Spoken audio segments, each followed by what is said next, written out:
안녕하세요. 형사 전문 백이나 변호사입니다. 사건 사고가 끊이질 않는 요즘입니다. 얼마 전 배우 김세론님께서 25이라는 너무나도 이른 나이에 세상을 떠났다는 안타까운 소식이 전해졌습니다. 음주운전으로 인해 연예계에서의 재기의 기회도 없이 사실상 퇴출당한 김세론 배우는 사이버 레카로부터 근황을 알린다는 명분으로 조롱에 가까운 비난을 받아왔고, 악플러들은 입에 담기도 힘든 표현들을 댓글로 썼습니다. 물론 음주운전은 큰 잘못입니다. 그래서 우리 법 체계는 국민들이 납득할 만한 처벌 수위를 심도 깊게 고민하고 있습니다. 그렇지만 형벌의 수위가 국민들이 생각하는 비난 가능성과 매칭되지 않는 경우도 물론 있겠죠. 법은 국민 정서를 뒤따라가는 편이니까요. 그렇다고 해서 국민들의 생각과 형벌의 수위 사이의 간극을 사회적으로 매장시키는 방식으로 채우는 것은 사회 속에서 살아가는 올바른 모습은 아니라고 생각합니다. 김세론 배우의 죽음에 대해 유퀴즈에 출연했던 정신과 교수는 실수하거나 낙오된 사람을 버리고 아무 일 없었다는 듯 지나가는 우리 사회의 모습이 흡사 거대한 오징어 게임과 같다고 꼬집기도 했습니다. 사회적 매장이라는 키워드를 생각하다 보니 얼마 전 시행된 생활물류서비스 산업 발전법이 떠올랐습니다. 주요 골자는 앞으로 성범죄나 마약 사범 전력이 있는 사람은 최대 20년간 배민이나 쿠팡이츠 같은 배달 업무에 종사할 수 없다는 내용입니다. 생활물류서비스 산업발전법과 동시행령에 따라 전과자는 범죄별 경중에 따라 형 집행이 끝난 날로부터 2에서 20년간 소화물 배송 대행 서비스 종사자로 일할 수 없게 되었습니다. 이로써 강력 범죄 전과자는 상당 기간 주요 배달 중개업체 배달기사로 일할 수 없게 되었습니다. 저는 변호사라는 직업을 가지고 있다 보니 한 명의 억울한 사람이라도 발생하지 않아야 한다는데 좀 더 마음이 가는 편입니다.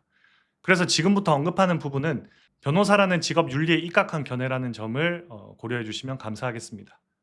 제가 만약 검사였다면 한 명의 억울한 사람이 생기더라도 더 많은 재범을 방지하기 위해 이보다 적절한 법령은 없다고 생각하겠지만요. 저는 이번에 시행된 생활물류서비스 산업발전법이 일사부재리의 원칙 위반 소지가 있지 않나라는 생각을 하고 있습니다. 일사부재리의 원칙이란 동일한 범죄에 대하여 거듭 처벌하지 아니한다는 법의 일반 원칙을 말합니다. 가령 성범죄의 경우 법원에서는 판결 시 취업 제한 명령을 동시에 선고할 수 있고 그 기간은 최대 10년을 초과하지 못한다고 명문화하여 규정하고 있습니다. 그런데 이미 법원 판결로서 징역형과 취업 제한 명령을 선고받은 피고인에 대해 정부가 추가로 배달업, 택배업 종사를 20년이나 막는다는 것은 일사부재리의 원칙에 위반될 뿐만 아니라 직업 선택의 자유 등 기본권을 과도하게 침해하는 것이 아닌가 하는 생각이 듭니다. 국가가 개인을 사회적으로 매장시키는 행위에 동조하는 것이 과연 옳은가에 대해서 끊임없이 고민하게 됩니다. 제가 이런 견해를 밝히면 누군가는 네 자식이 전과자 라이더한테, 네 자식이 전과자 택배 배달원한테 당해보면 너도 지금처럼 똑같이 말해보나 두고 보자 라고 말할지 모릅니다. 물론 제가 재범의 피해자나 피해 가족이 된다면 저 또한 감정적으로 생각이 달라질 수는 있을 겁니다. 하지만 지금 이성적으로 생각했을 때 전과자에게 재기의 기회를 주지 않는 이런 법은 위헌적인 요소가 너무나도 많다고 여겨집니다. 강력 범죄 전과자가 배달 택배 일을 많이 하고 있으니까 배달 택배 일을 못하게 한다는 걸로 보여지는데, 이미 사회적인 시선 때문에 전과자가 다른 마땅한 일을 할 만한 게 없으니까 배달 택배 일을 한다는 생각은 안 해본 건지 되묻고 싶습니다. 양지에서 그나마 할 수 있었던 최소한의 직업의 선택권을 막아버리면 이제 전과자들은 더욱더 음지로 숨어들고 기본적인 생활을 영위하기 위해 불법적인 일에 손을 대게 되는 악순환이 이어질지도 모릅니다. 물론 이번에 시행되는 개정안이 범죄자의 재범을 막는 효과가 분명 있을 겁니다.